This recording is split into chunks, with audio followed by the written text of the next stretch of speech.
Everyone knows what the solar system is. It's held together by something invisible called gravity. The Earth doesn't have to like the sun. The sun doesn't have to have a plan, but the Earth rotates the sun. We all live in a system, many, many systems. The college industrial system, the military industrial system, the system of podcasting, they're all around us.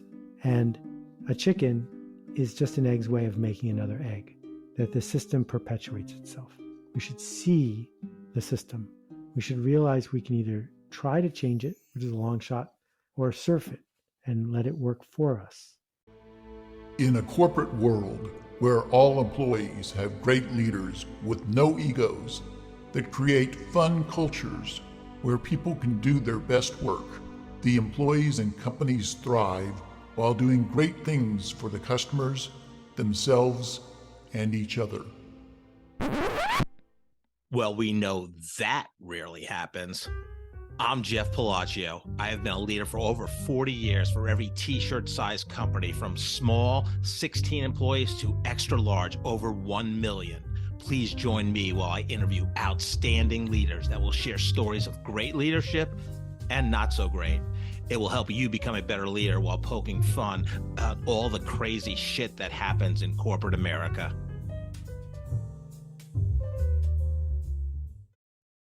Hi, I'm Joe Deshawn, and welcome to the Corporate Couch with Jeff Palacio. Today's episode is brought to you by Exec HQ, a C-suite fractional firm providing elite executives for your business.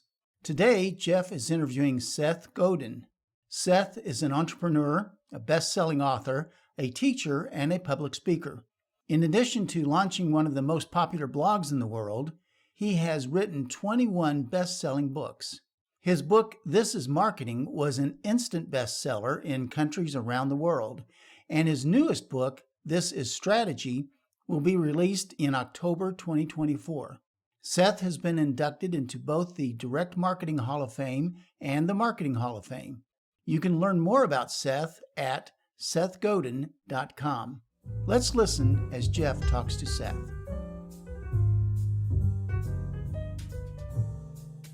Well, Seth, good morning. Welcome to the Corporate Couch.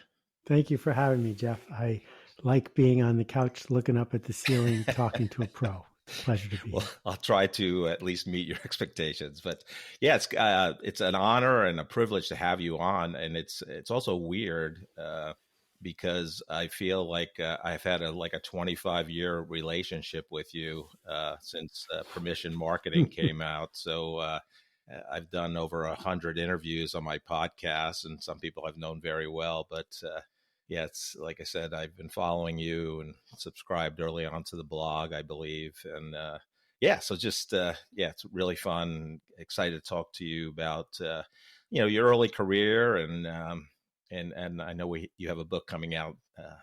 We'll chat about that. How about a fun question though? You and I graduated the high school the same year, and I don't know what your graduation date was, but mine was June 25th, 1978. It was a Sunday.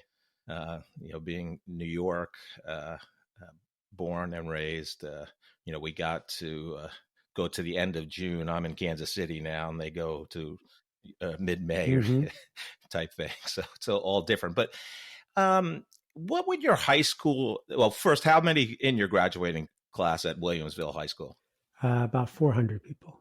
Large, small is all relative. I've interviewed people with 13 people in the graduating class and over 1,000. So fairly large class, but those that knew you, fairly well, what would they say on graduation day? What was Seth Godin like in high school? I think their perception of me was that I was annoying. And why is that?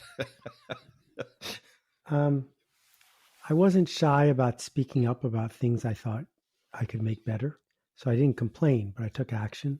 I was fascinated by interesting problems and curious, and have a limited attention span.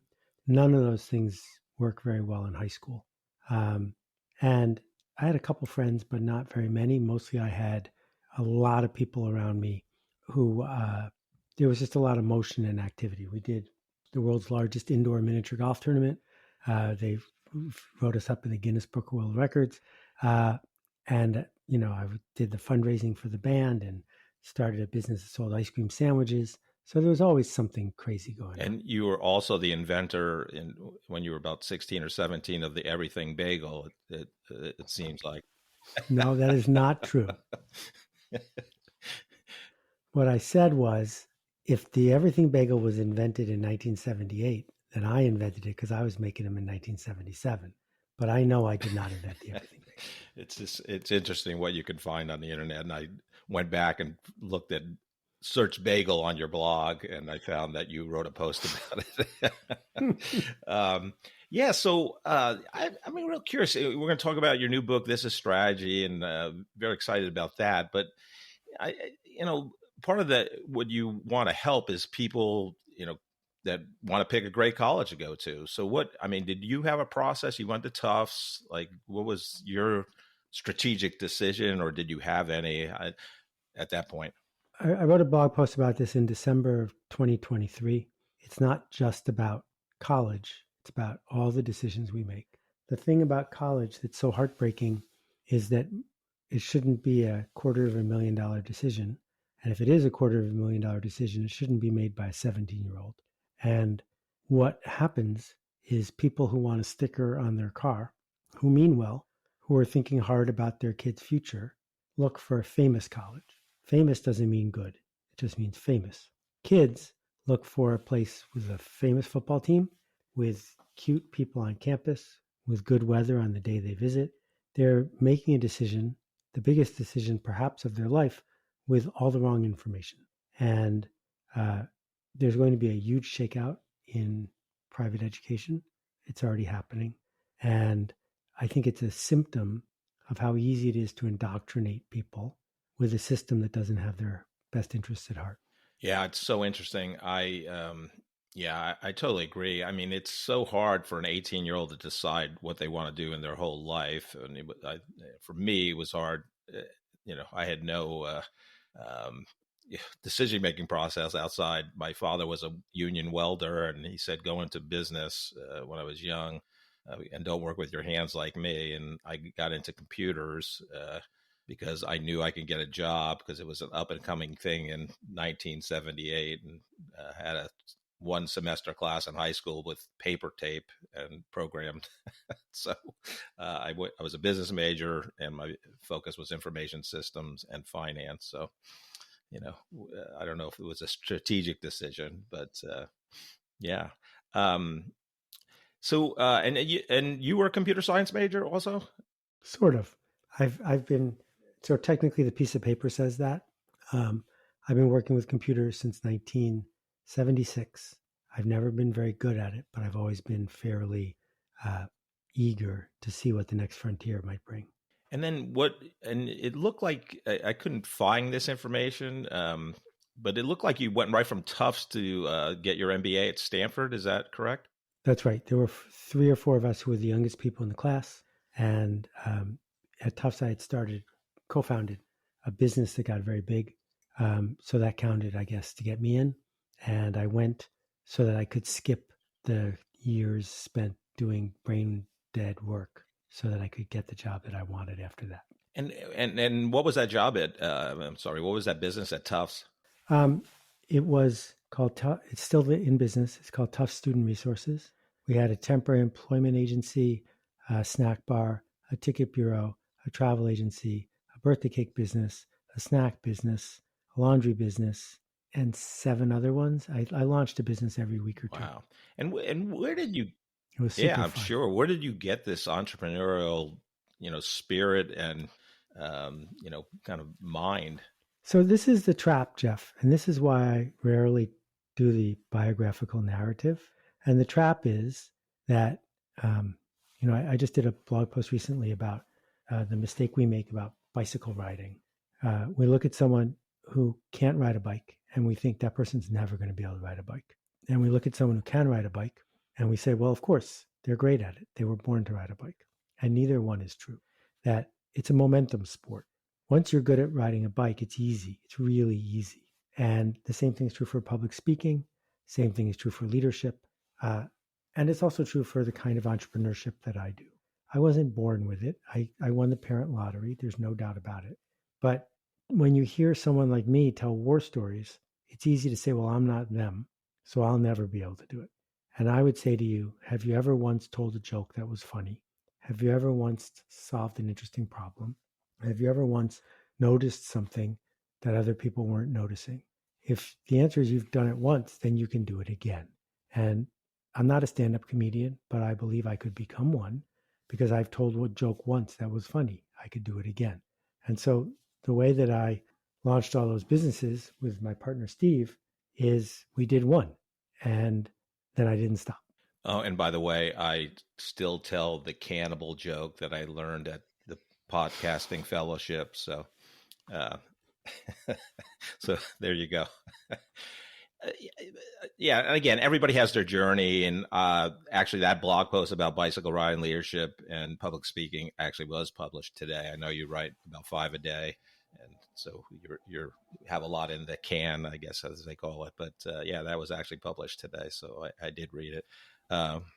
Yeah, I'm just amazed, and I know it's your journey. But it's incredible that you had, brains don't fully develop till 25 years old. I think for males, it's probably maybe a little later than that. So you go to Stanford, and you're also at Spinnaker Software at the same time, and that's literally the first page, I believe, of Permission Marketing. I did reread it. For this podcast interview. And it was just very interesting because, again, it changed my professional career reading that, my marketing career. And I was a big fan of Don Pepper's. I had read One-to-One Future.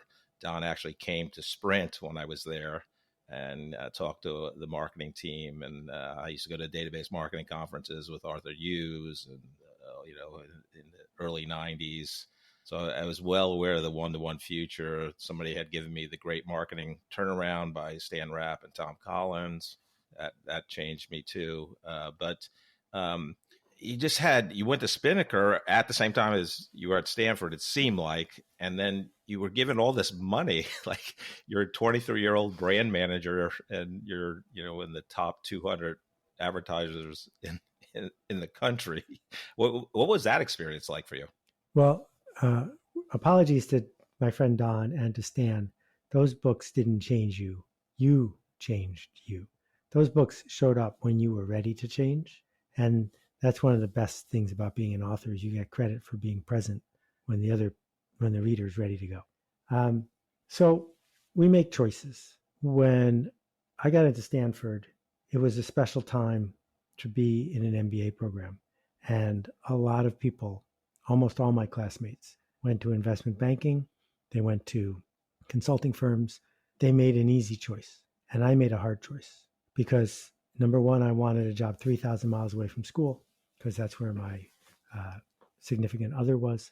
And second, I was willing to trade status and money for interesting. And so I got paid very little compared to my classmates, like a third of what they were getting paid, to go to this company that only had 30 people in it. And I'm not taking credit for what David and Bill built, but I was there on purpose because I said, I want to go to a place that will probably fail, but will be interesting along the way. And so, yes, they had raised $17 million in venture money, which at the time was a lot. And they gave me a brand to run, and I ran. I ran really fast. The ads didn't work, but the product did. And it changed me, the whole process. The mentoring I got from the two of them, the people I worked with, I got to work with my heroes like Michael Crichton and Ray Bradbury. And I'm not taking credit for any of that except for the wisdom to show up at a place that felt risky to other people. Yeah, very interesting in terms of, I mean, it's just incredible. And I just can't imagine, again, everybody has their own journey, but I think you had the long game in mind, which, again, at 23 or 18 or any early 20s I think is very impressive. And again, we're all on our own journey and we're not trying to compare. And yeah, I mean, I think to be fair, my brain is not fully formed yet. There you go. There's still hope for me then. There you go. Yeah. So, what was the impetus? And again, I'm not going to go through your whole career journey, but you're at Spinnaker. You probably graduated from Stanford, but you leave in '86 to start Seth Godin Productions with $20,000 in savings. Why the book packaging business? To say I graduated from Stanford is a little bit of a stretch. I do have a degree, but I didn't go to class very much. In 1986, I needed to move to New York for personal reasons. And I wanted to start something because there wasn't a job like Spinnaker. I would have stayed there forever if I could. And book packaging was perfect because you don't need any money and you need ideas. So you bring an idea to a publisher. If they like the idea, they give you money, and then you go make the book. And I did complicated books. I did interesting books. I did silly books. I did books on spots and stains. I did books on famous people with email addresses. I did books on gardening and business. And I could grow it organically without raising any outside money. So it was sort of being a freelancer with assistance. And I'm glad I did it. It was a long, difficult journey. It took about 8 years to get my momentum going. And was that experience for you, Seth, why you wanted to become an author, or was that later on? Or so book packagers make books. We don't package them. It's like being a movie producer, but for books. And sometimes if you're in a jam and you can't find a writer, you write it yourself. And what I discovered is that I was reliable and fast. So I made the mistake of hiring myself to do a lot of the projects. It's a mistake because all the time you're doing that, you're not building up the next project. But over time, I developed a voice. And I also realized that instead of going to someone who was well known and paying them money to put their name on a book, which I did with Stanley Kaplan, the test prep people, and I did with Bunny Williams, the interior designer, et cetera, I could just become famous myself and put my name on a book. Then I could own the whole process. And so that's where the Business Almanac came from, and the guerrilla marketing books I did with Jay Levinson. So that was the strategic idea. I never wanted to be an author. I just knew that it was a problem that I could help solve. Today's podcast is brought to you by Exec HQ, a C-suite fractional firm providing elite executives for your business. If you're having challenges taking your business to the next level, if you want to augment your leadership team, or prepare your company for increased growth, profitability, and an eventual successful exit, we have seasoned executives from every C-suite position ensuring a perfect fit for your needs and the dynamics of your industry. You will work with senior leaders who like to roll up their sleeves while checking their egos at the door. They can help your business in specific services such as strategic planning, executive leadership coaching, financial management, corporate governance, marketing, sales management, and many other advisory solutions vital to your business success. That's exechq.com. To learn more, go to exechq.com or email Jeff Palacio at jeff.palacio@exechq.com. I credit you and Tim Ferriss for getting me into podcasting. So I was a fan of Tim's when he wrote the 4-Hour Work Week, and I say Tim like I know him, and I call you Seth, but that's, I guess, when you're a public figure and you follow. How does the listener make choices? Because every day we get a new deck of 24 hours, and if you had tomorrow over again, how would you handle it? Because you do have tomorrow over again. And what we tend to do is show up with our default, which is I'm going to do tomorrow like yesterday, unless something forces me to do it differently. And we abdicate responsibility for who we are becoming. And the key question is, if the person you hope to become one day meets the person you are becoming, how will that meeting go? And what we have is the chance every day to make a strategic decision about how to spend our time, how to build trust, how to connect, how to make a difference in a way that adds up. So you've done more than 100 episodes of the podcast. I'm guessing you didn't get a call from Nike who said, let's pay you $1 million to make this podcast. You are investing by showing up and showing up and showing up. Who knows how it will pay off? But that decision is a decision that most people did not make. That's strategy. Strategy is not tactics. Strategy is a philosophy of becoming. Who do we seek to change, and how are we going to get there? And I think that conversation doesn't happen very often, and I think it's urgent. Yeah, thank you for mentioning that, because having followed you since, I would say, at least 99, and daily reader of your blog and many of your books, I knew I had to show up, and my goal was to publish weekly, and that, without fault, I publish every Monday. And sometimes if it's Christmas is on a Monday, I publish on Tuesday, but I knew weekly was the key. And so I have you to thank for that. And it's interesting you mentioned that, Seth, because, when I first launched it, I'm not working per se. I'm looking for consulting engagements and doing this and that. And, I went through your marketing seminar back in 22, and I think I even asked you a question during one of the live sessions. What's a corporate guy going to do? Over 60 years old. But what I felt was, every question I got in the beginning when I launched it was, "Why are you doing this? What's your goal?" And I was like, "Well, I had it in me. I had the idea for 5 years. I took the podcasting fellowship, now workshop, in 2018 October into January, February of 19, and that got me going. But I had the idea before that, and I worked for every t-shirt size company from 16 people to over 1 million. I worked with the big Ma Bell in 82 before divestiture on 1/1/84. And, it was over 1 million employees, the largest company in the world, I believe, and everything in between. I saw great leadership and shitty leadership. And I wanted to, kind of highlight the great leaders and their journey and their leadership advice. But for you, so your last book was The Practice. And I know sometimes you stop writing, like you're done, you've published a book, and then you're like, okay, I'm done. I'm done writing. So why the book This Is Strategy, which I believe comes out in October of 2024. So we're right. So we're recording this in advance, but this is coming out in October. I've written a couple books since The Practice. I organized a book called The Carbon Almanac with 1,900 people in 90 countries. And that transformed me in a whole bunch of ways, not just about climate, but about how humans coming together can make something happen. That led to a book called The Song of Significance. That's my most personal book ever.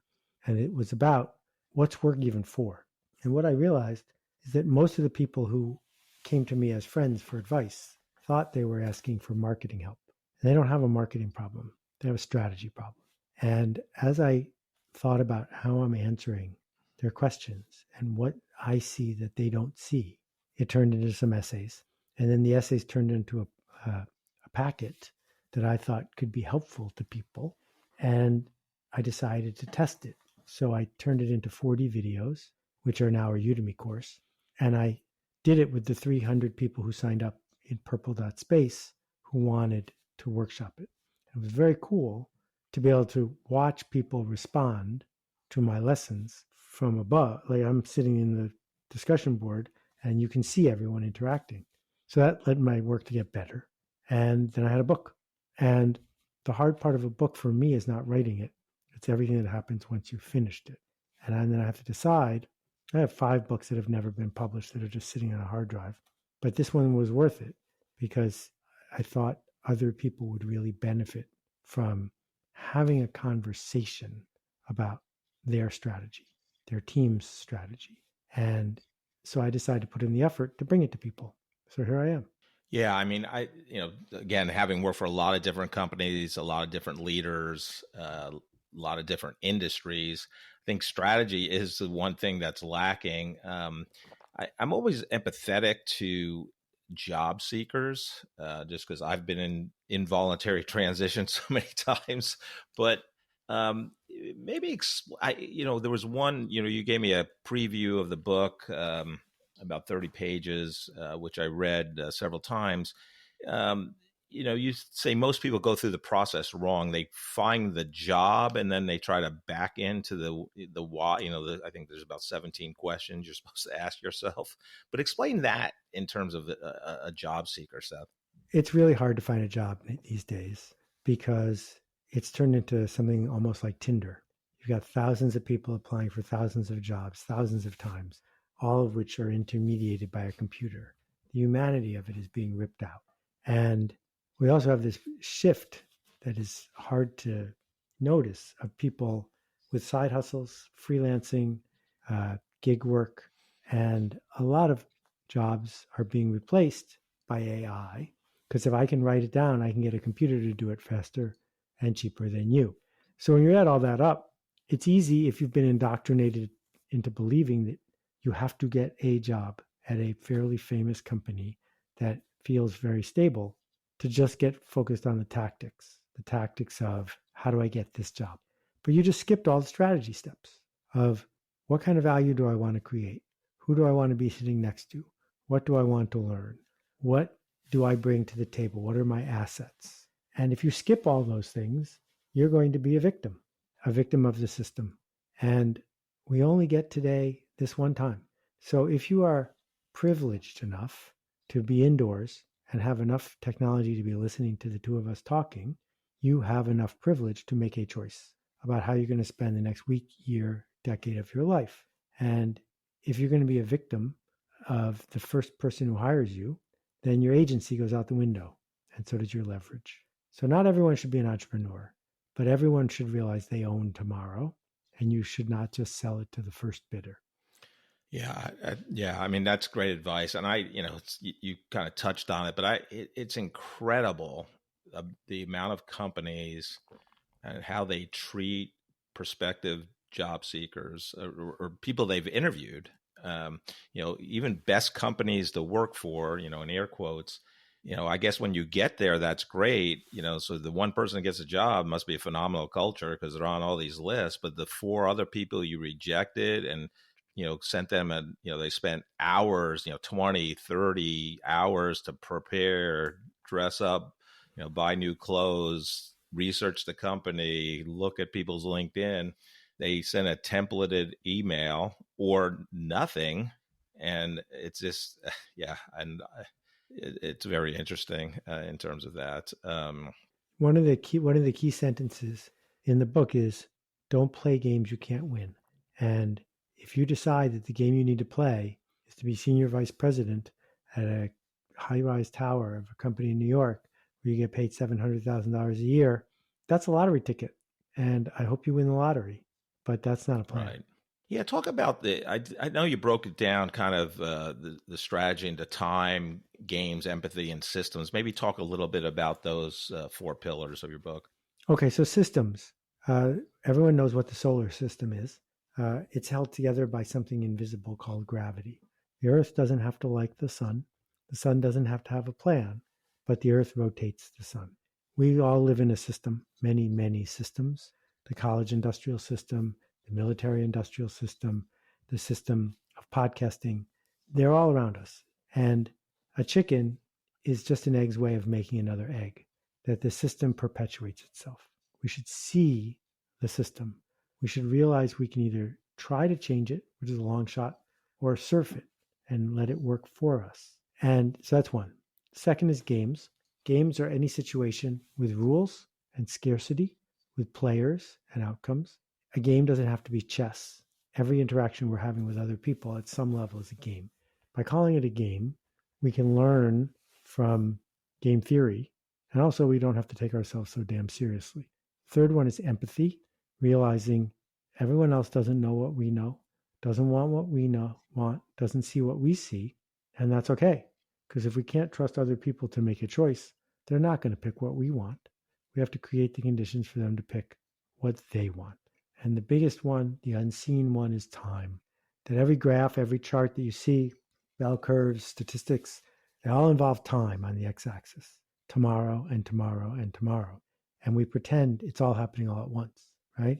The first day that the iPhone went on sale, they didn't sell that many. In fact, the Apple Newton probably sold more than the iPhone did. That when we look at the size of an embryo a few weeks in of a human, a blue whale, and a grizzly bear, it's always exactly the same size, the size of a poppy seed. One grows to be the biggest creature on earth. The other one doesn't, because the beginning isn't the end. It's a process. So we need to get out of the mindset of today and start to imagine, what does this series of investments we're making lead us to? And we need to name time and see time and embrace time, or else we're a victim. Yeah, and one of the big takeaways reading your book, This is Marketing, and then going through your marketing seminar, I love the empathy viewpoint, and I think since COVID, it's become much more prominent. But I really never really thought about it in a context of marketing, and until I went through the marketing seminar and read the book, and strategy. But I just love that viewpoint. I read Permission Marketing when it came out in 1999, and now it's This is Strategies coming out in 2024, so it's 25 years. How has your writing style and thought process evolved in those 25 years from the Permission Marketing book to This is Strategy book? I would say that as a writer, I've mostly gotten better at pushing back on my editors. The blog has helped with that because no one edits my blog. So I've developed a style that I believe works for my readers. And when someone says, you got to write longer chapters, you can't tell so many stories or whatever it is, I'm like, sorry, it's not for you. It's for those people. And getting clear about who we're doing the work for applies to everybody. You don't need to please the middleman. You need to please the person you're doing it for. And what do you want people to take out of the book, This is Strategy? Like if you can wave a magic wand and they read your book, what journey do you want them to go? And you can do that in different age demographics or however you want to answer the question. Oh, it's super easy. I just want them to have a conversation about it, just with 3 people. Just talk about it with 3 people.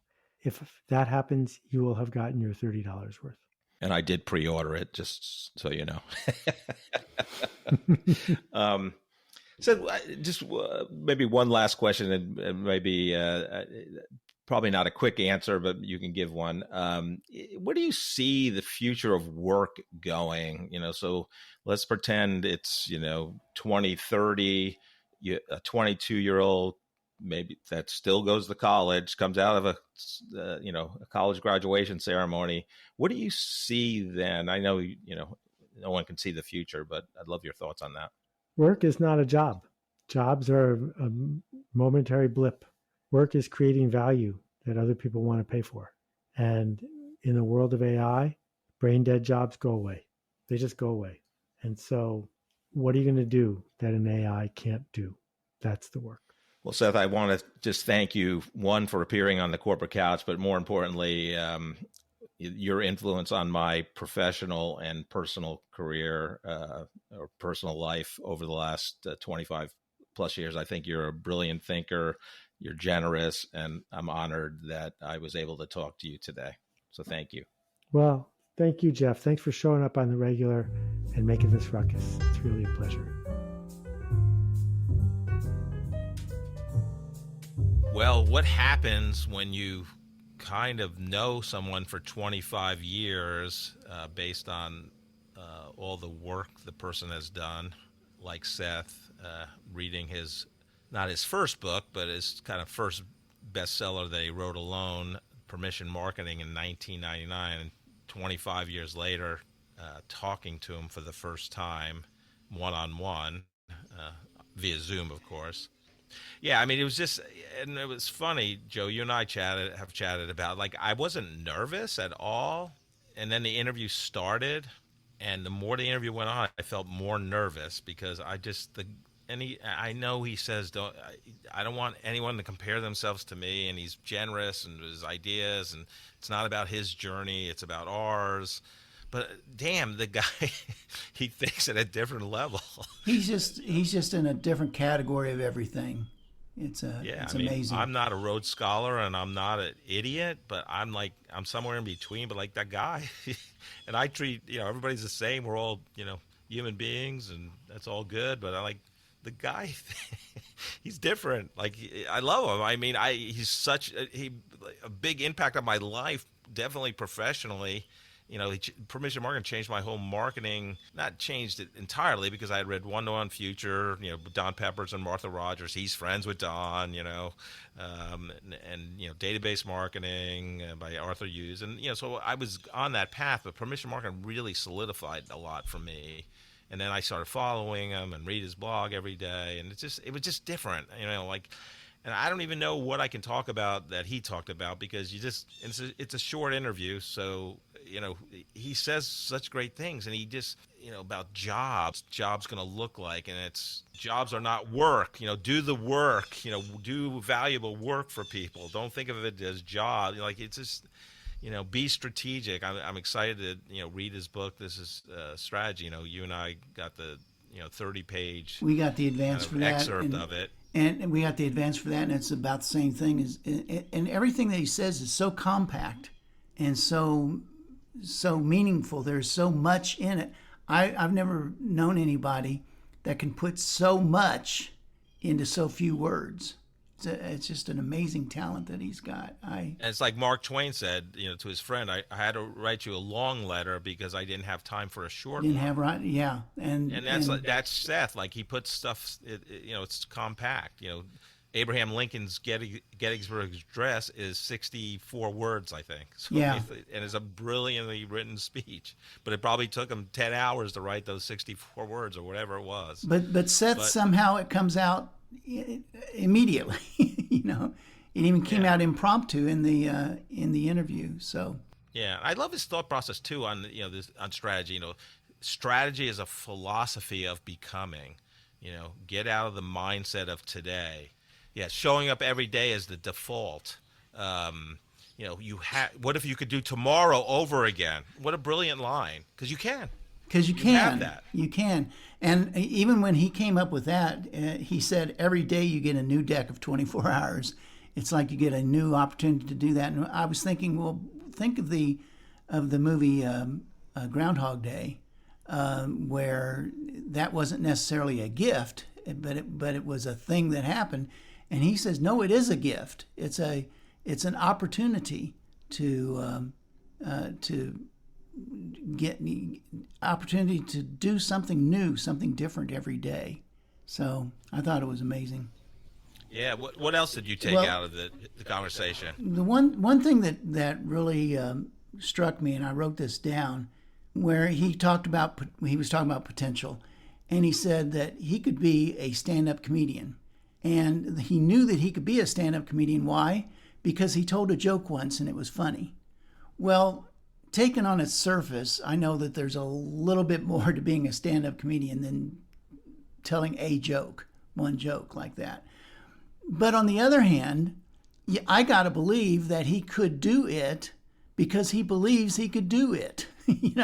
And I don't know that he's ever done anything and been unsuccessful at it, because he literally believes in everything that he does. He believes that it's possible. Even to the extent of being a stand-up comedian.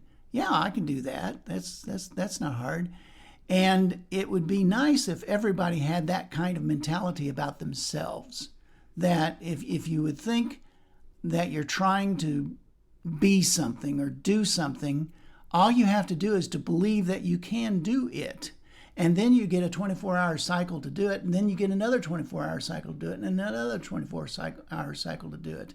And he has led his entire life, apparently, by that, and has been extremely successful in it. And I think that is something to be congratulated for. Yeah, two things on your take there. One, and literally that blog post that he said he wrote literally came out that day, and obviously he wrote it, who knows, a month ago, 2 weeks ago, whatever it was. And it's basically, look, everybody sucks at riding a bike at first. But you practice and then it becomes easy. And that's the thing. You have to do the work, believe in it, and do the work. And second, on the stand-up comedian, so the joke I still remember from his podcasting workshop that he told was, there's two cannibals eating a clown, and one of them turns to the other and goes, does this taste funny to you? But bump. But I think that was the joke, at least. And I have retold that. Obviously not as well as I did. Probably better than I did today. So you could be a stand-up comedian also, because you told a joke one time and it was funny. I might be funnier than Seth, but maybe that's about it. Anyhow, Joe, what great wisdom from Seth's insight would you like to impart on our great audience today? We are going to go today to that great philosopher named Jimmy Kimmel. Jimmy Kimmel one time said, "I never feel more alone than when I'm trying to put sunscreen on my back." Thank you so much for listening to this episode of The Corporate Couch. If you enjoy the podcast, I would love for you to take 2 minutes out of your day to rate us 5 stars and write a review. Please join me next week to learn from another great leader sharing their professional journey and insights.